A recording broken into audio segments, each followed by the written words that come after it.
Hai teman-teman, selamat datang di channel Raja Spoiler. Apa kabar kalian? Semoga selalu sehat dan selalu bahagia. Di video kali ini, saya ingin kembali menceritakan film dari Jepang yang diproduksi pada tahun 2006, yaitu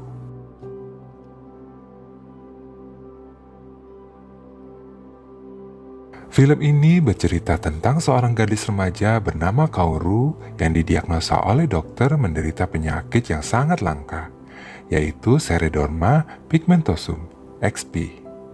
Penyakit ini membuat Kaoru harus menghindari paparan sinar matahari, karena jika tidak akan menimbulkan alergi yang luar biasa yang mampu membuat penderitanya sampai meninggal. Hingga suatu ketika Kaoru dipertemukan dengan Koji, pria yang sangat suka dengan matahari terbit. Bagaimana ya kisah mereka? Apakah Koji akan menghindari Kaoru karena penyakitnya ini? Mau tahu jawabannya? Yuk tonton videonya. Tapi sebelum itu, kita intro dulu.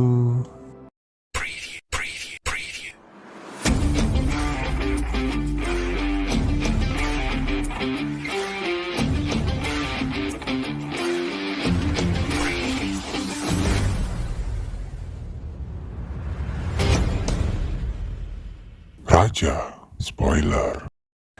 Di awal film, diperlihatkan sebuah kota di tepi laut yang memiliki pemandangan sangat indah saat matahari terbit. Pemandangan yang indah itu sedang dinikmati oleh seorang gadis dari balik jendela di rumahnya. Hingga pandangan gadis itu teralihkan oleh sebuah cahaya motor dari seorang pria. Pria itu membawa papan selancar. Pria tersebut sempat berhenti sebentar untuk membeli minum. Gadis itu mencoba memperjelas pandangannya untuk melihat wajah pria tersebut, namun terhalang oleh papan pemberhentian bus.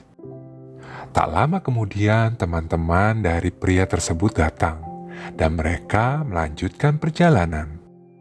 Gadis itu hanya bisa mengembuskan nafas sebagai obat kekecewaan karena tidak bisa melihat wajah pria tersebut. Dia pun beranjak dari jendela rumahnya dan kembali tidur. Alarm berbunyi, membangunkan gadis itu dari tidurnya. Saat dia membuka jendela, matahari sudah terbenam. Gadis itu bersiap untuk pergi. Dengan membawa gitarnya, ia turun dari kamarnya menuju ruang makan. Gadis yang bernama Kaoru ini diingatkan oleh ibunya agar pulang sebelum matahari terbit, yaitu pukul 4:40 pagi. Setelah menghabiskan makanannya, Kaoru berpamitan untuk pergi. Dan dengan berjalan kaki, ia menelusuri kota. Hingga tiba ia di sebuah lapangan depan stasiun. Kehadiran Kaoru yang seorang gadis muda di sebuah lapangan sendirian pada malam hari dikhawatirkan oleh seorang polisi. Namun, polisi yang lebih senior memberitahu rekannya untuk membiarkan gadis itu. Sebab orang tua gadis itu telah mengatakan jika gadis tersebut menderita penyakit XP, Xeroderma pigmentosum, sebuah penyakit kulit langka yang bisa membuat penderitanya meninggal jika terkena matahari. Oleh sebab itu, gadis itu hanya bisa menikmati aktivitasnya pada malam hari. Setelah membersihkan lapangan tersebut dari beberapa puntung rokok, Kaoru pun menyalakan lilin dan bersiap untuk memainkan gitarnya. Setelah puas bernyanyi dan menikmati aktivitas malam harinya, Kaoru pun memutuskan untuk pulang. Namun sebelum pulang, Kaoru memutuskan untuk berhenti di tempat mesin penjual minuman. Kaoru pun memindahkan papan pemberhentian bus yang menghalangi dia melihat wajah pria yang membuatnya penasaran. Hingga alarm berbunyi, pukul 4 pagi. Scene berganti pada pria yang membuat Kaoru penasaran. Pria tersebut sedang mempersiapkan peralatannya untuk berselancar dan menikmati matahari terbit. Sepertinya sudah menjadi kebiasaan dari pria itu untuk berhenti sejenak di tempat mesin penjual minuman untuk menunggu temannya. Kaoru yang tahu akan jadwal tersebut tersenyum saat melihat pria tersebut.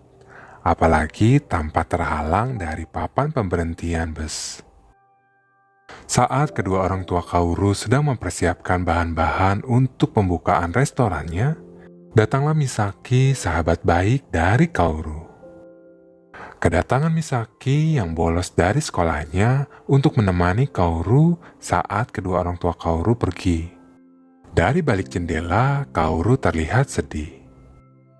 Saat ia melihat papan pemberhentian bus yang telah ia dipindahkan ke tempat semula oleh supir bus. Misaki yang baru masuk ke kamar Kaoru menanyakan ada apa. Namun Kaoru tidak menjawab. Di tempat lain, di tepi pantai, pria yang bernama Koichi itu yang sedang asik berselancar dipanggil oleh temannya, karena mereka sudah terlambat ke sekolah. Mereka pun akhirnya memacu sepeda motornya dengan lebih cepat. Waktu cepat berlalu. Hingga malam hari saatnya Kaoru untuk keluar. Ditemani oleh Misaki dengan menggunakan sepedanya, ia menemani Kaoru untuk sampai ke lapangan tempat biasa Kaoru bernyanyi. Saat Kaoru sedang asik bernyanyi, pandangan matanya teralihkan oleh sosok pria yang selalu membuatnya penasaran. Rasa penasaran yang tinggi ditemani oleh debaran kencang dari jantungnya membuat Kaoru berlari mengejar pria tersebut, meninggalkan Misaki dengan gitarnya. Karena tak ingin kehilangan jejak, Kaoru pun berlari dengan kencang. Saat sudah dekat dengan pria itu, Kaoru tampaknya tidak bisa berhenti, sehingga ia menabrak pria itu dan pria itu pun terjatuh. Tanpa basa-basi, Kaoru langsung memperkenalkan dirinya, baik itu namanya, usianya, tinggal dengan siapa, apa hobinya, bahkan sampai ia menyatakan bahwa ia belum punya pacar. Hingga kata-kata terakhir bahwa aku selalu memperhatikanmu. Tentu pengakuan dari Kaoru membuat Koichi menjadi kaget plus bingung. Hingga datang Misaki menarik Kaoru dan segera pergi meninggalkan Koichi. Misaki mengatakan pada Kaoru jika yang dilakukannya itu salah, apalagi memberitahu hal-hal yang tidak penting. Misaki bisa memaklumi itu, mengingat Kaoru sudah lama tidak berbicara dengan seorang pria selain ayahnya. Dari balik jendela kamar Kaoru, kedua gadis itu sedang memperhatikan Koichi dan gengnya. Dari melihat seragamnya, Misaki dapat menyimpulkan bahwa dia satu sekolah dengan pria itu. Kaoru sangat ingin mengenal pria itu. Misaki pun menyarankan agar Kaoru memakai baju pelindungnya. Namun Kaoru tidak mau, karena takut nanti pria tersebut akan menjauhinya. Hingga sebuah ide muncul dari otak Misaki. Di tempat lain, orang tua Kaoru sedang ada di rumah sakit. Mereka bertemu dengan dokter yang biasa menangani Kaoru, guna mempertanyakan apakah sudah diketemukan obat untuk bisa menyembuhkan penyakit langka tersebut. Namun sayang, obat tersebut masih belum diketemukan. Tampak kekecewaan dari raut wajah ibu Kaoru. Ternyata, rencana dari Misaki adalah merekam seluruh kegiatan pria itu selama ada di sekolah. Dan dari rekaman Misaki, akhirnya Kaoru dapat mengetahui nama pria itu dan kebiasaannya selama di sekolah. Keinginan Kaoru untuk lebih mengenal Koji terkabulkan. Sebuah pertemuan tak terduga di tempat mesin penjual minuman. Pertemuan yang awalnya canggung mendadak mencair saat mereka membicarakan hobi mereka masing-masing. Kaoru memuji papan selancar milik Koji yang terlihat bagus, meski dibeli dari tempat barang-barang bekas. Hingga alarm di jam tangan Kaoru berbunyi, menandakan pukul 4 pagi, waktunya mereka berpisah. Namun sebelum mereka berpisah, Koji berjanji akan melihat pertunjukan Kaoru di depan lapangan jika libur panjang tiba. Janji yang dibuat Koji ini tentu membuat hati Kaoru senang, hingga membuat ia menandakan awal tanggal libur panjang.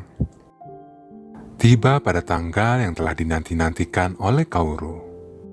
Namun sayang, tempat di lapangan yang biasa Kaoru ditempati oleh orang lain.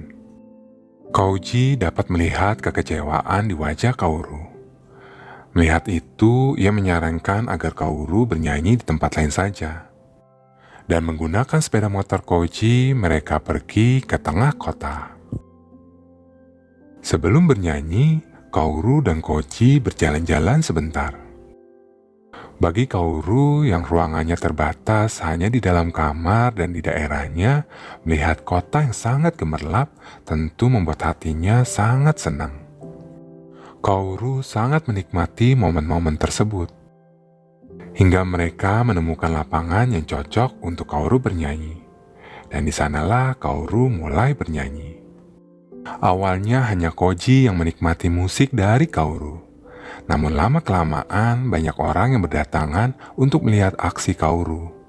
Mereka menyukai lagu-lagu yang dibawakan oleh Kaoru. Mereka tampak bahagia menghabiskan waktu bersama. Apalagi bagi Kaoru, ia sangat menikmati berboncengan dengan Kouji. Kouji membawa Kaoru ke tepi laut untuk menunjukkan sesuatu yang sangat ia suka, yaitu matahari terbit. Mendengar kata itu, Kaoru menjadi sadar bahwa ia telah terlambat untuk pulang ke rumah. Kaoru mengatakan pada Kouji bahwa ia ingin segera pulang ke rumah. Namun dia tidak memberitahu alasan sebenarnya kenapa dia ingin segera pulang ke rumah. Dengan berlari, Kaoru meninggalkan Kouji yang masih tampak bingung. Kenapa Kaoru mendadak menjadi aneh? Kouji yang masih tampak kebingungan dengan tindakan Kaoru tetap menyusul Kaoru dengan sepeda motornya. Ia pun menawari Kaoru agar bisa mengantar Kaoru sampai depan rumah. Berlomba dengan munculnya sinar matahari. Tiba di depan rumahnya, Kaoru segera berlari untuk bisa masuk ke dalam rumahnya, meninggalkan gitarnya dan Kouji. Kouji yang masih tampak bingung mengetuk rumah Kaoru, namun tak dibukakan. Sehingga Kouji meninggalkan gitar kesayangan Kaoru di depan rumahnya. Tak lama kemudian, Misaki, ayah dan ibu Kaoru tiba. Mereka panik dan mencari Kaoru ke seluruh kota, karena Kaoru belum tiba ke rumah. Kouji yang belum mengetahui soal penyakit Kaoru menanyakan pada Misaki apa yang sebenarnya terjadi. Sebuah tamparan menjadi jawaban Misaki. Misaki pun menjelaskan kalau Kaoru itu sakit dan akan meninggal jika dirinya terkena sinar matahari. Kouji begitu terkejut mendengar hal tersebut. Menggunakan mobil yang sudah diberi pelindung sinar matahari, kedua orang tua Kaoru membawa Kaoru ke rumah sakit. Sesampainya di rumah sakit, Kaoru segera diperiksa. Untung saja keadaan Kaoru masih dinyatakan baik-baik saja. Walau kulit di tangannya agak sedikit memerah. Di dalam mobil saat menuju pulang, kedua orang tua Kaoru menanyakan tentang pria yang bersamanya. Apakah ia pria yang disukai oleh Kaoru? Secara tersirat, Kaoru menyatakan iya, tapi meminta pada kedua orang tuanya agar tidak khawatir, sebab dia tidak akan menemui Kouji lagi. Karena menurut Kaoru, Kouji tidak akan menyukainya setelah mengetahui apa penyakitnya.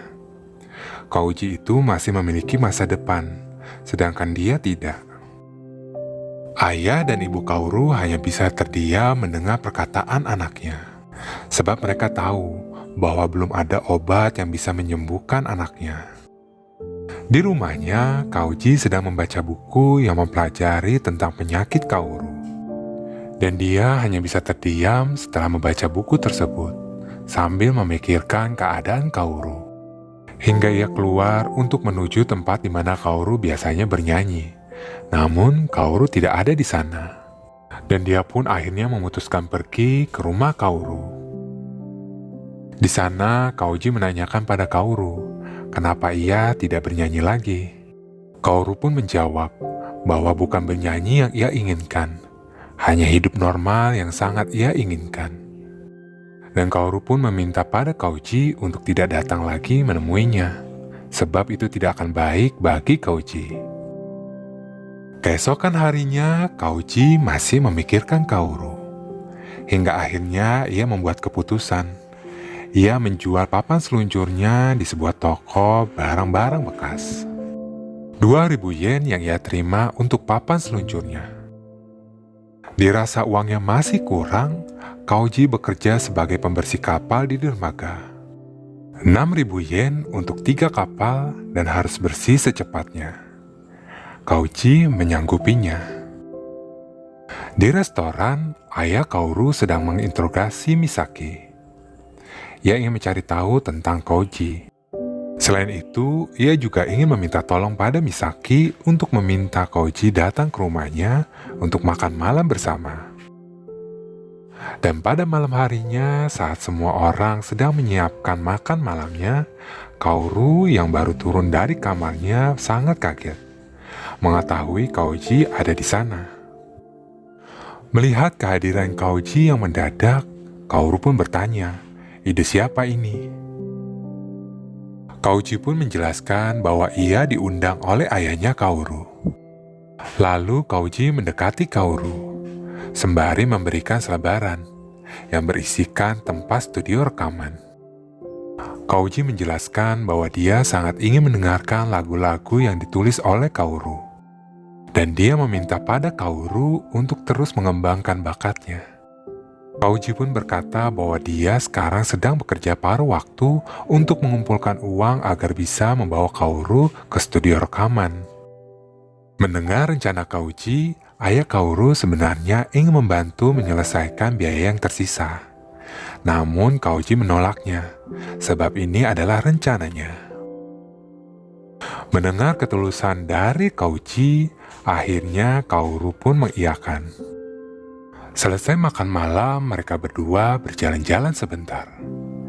Di tengah perjalanan, Kouji menyatakan perasaannya bahwa ia menyukai Kaoru. Kouji menerima keadaan Kaoru, dan dia akan menemui Kaoru saat malam hari. Mendengar ketulusan hati dari Kouji, Kaoru pun meneteskan air mata. Kouji mendekatinya dan meminta pada Kaoru untuk selalu tersenyum. Lalu Kouji mencium bibir Kaoru. Saat Kaoru sedang bermain gitar, tiba-tiba tangannya tidak bisa digerakkan. Orang tua Kaoru langsung membawanya ke rumah sakit. Dokter pun mendiagnosa bahwa penyakit ini telah menggerogoti saraf dari Kaoru. Dan tak lama lagi, Kaoru akan menjadi lumpuh. Dan yang lebih parahnya, Kaoru bisa meninggal.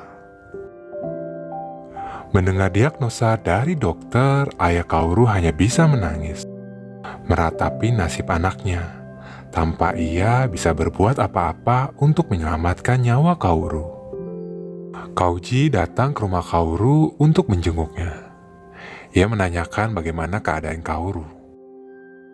Karena sekarang keadaan tangannya seperti itu, Kaoru hanya bisa meminta maaf.